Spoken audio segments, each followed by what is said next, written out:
শুভ নববর্ষের প্রথম দিনে আমি আমার ফ্যামিলির সবাইকে এই হলুদ আর নিম পাতা দিয়ে স্নান করালাম।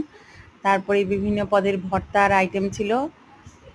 এটা হলো চিংড়ি মাছ ভর্তা, এটা আলু ভর্তা, তারপরে এটা হলো ইলিশ মাছের লেজা ভর্তা, তারপরে এটা হলো পাট শাকের বড়া বানিয়েছিলাম, এটা হলো ইলিশ মাছ ভাজা, আর সাথে ছিল পান্তা ভাত। এত কিছু দিয়ে প্ল্যাটার আমরা বানিয়েছিলাম, বাসায় সব করা।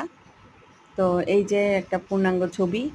এই যে আমি তখন প্লেট রেডি করছিলাম। এই যে এটা দিয়েছি হলো টমেটো ভর্তা, তারপরে হলো এটা চিংড়ি মাছ ভর্তা, এই শিলনোড়ায় বেটে করা হয়েছে।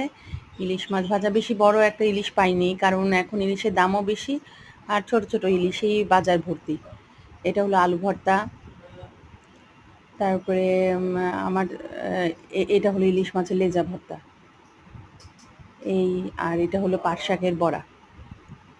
বাচ্চারা তো এগুলো আসলে সবসময় খায় না, এটা তারা খেয়ে আজকে মজাই পেল।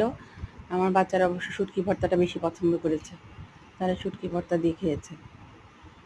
আর এই যে আমার প্লেট রেডি। আপনারা কি কেমন করে নববর্ষ পালন করেছেন এটা জানিয়েন।